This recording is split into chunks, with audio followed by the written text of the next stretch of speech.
kú dédé àkókò yìí o gbogbo ẹ̀yin olólùfẹ́ Jígí Alára ìkànnì kẹrìnlélógún tó fìdí pagbá sílùú Ìbàdàn nípínlẹ̀ Ọ̀yọ́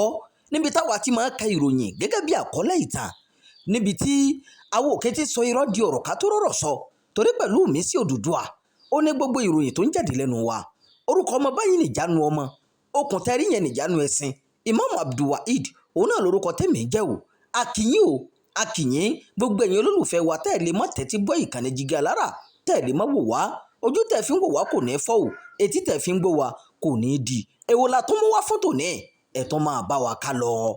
ṣé lóòótọ́ níjọba ìpínlẹ̀ Ògùn ti fòfin de ayẹyẹ ìkẹ́kọ̀ọ́ jáde ilé ẹ̀kọ́ girama àti alákọ̀ọ́bẹ̀rẹ̀ ohun tí a mọ̀ nípa rẹ̀ rèé ẹ̀ wá gbọ́ o ìjọba ìpínlẹ̀ Ògùn ti sọ̀rọ̀ lórí ìròyìn tó tàn kálẹ̀ lórí ayélujára wípé ìjọba ti fòfin de ayẹyẹ ìkẹ́kọ̀ọ́ jáde ilé ẹ̀kọ́ girama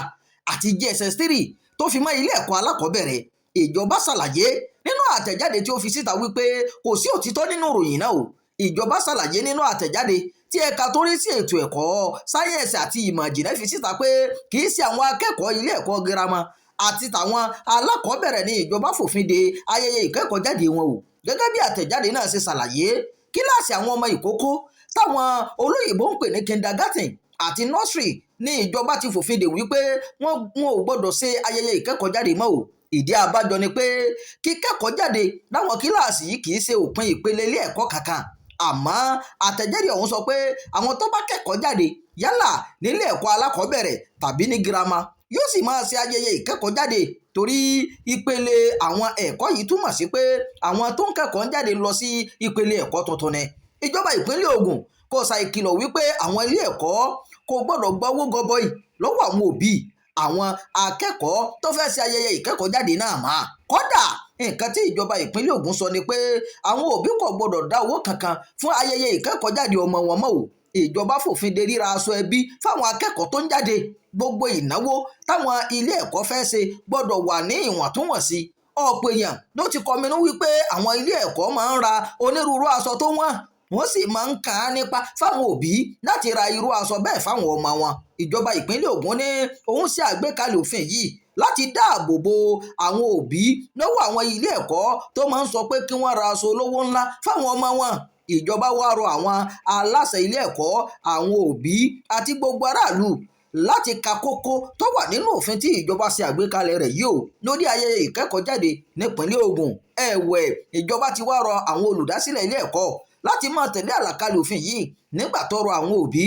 láti sọ fún ìjọba tí wọ́n bá kófìrí ilé ẹ̀kọ́ kan tí kò tẹ̀lé irúfẹ́ òfin yìí o ìròyìn fún ti àkókò yìí kò ní jù báyìí lọ ẹ má gbàgbé láti máa darapọ̀ mọ́ ìkànnì yìí ẹ máa bá wa pín ká ẹ máa fi èròǹgbà yín sábàlá àríwísí o ẹ ṣeun bí ẹ ti ṣe ń darapọ̀ mọ́ wa. Jígí Alára. bàbá ló gudu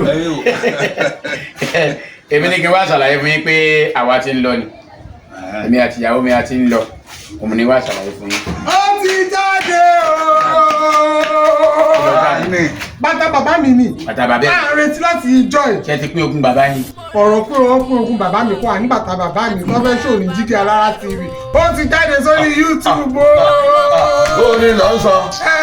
ṣe ni pọ́ńṣẹ́ ní gbogbo aláyé.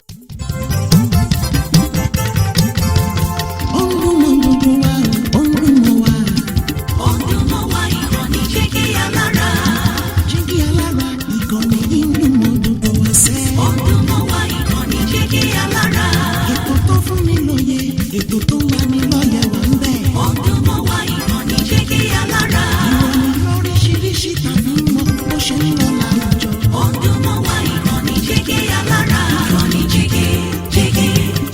Alára. Jígí Alára. Jígí Alára. Jígí Alára. Ìkànnì Jígí Alára 24 bàbá gbogbo.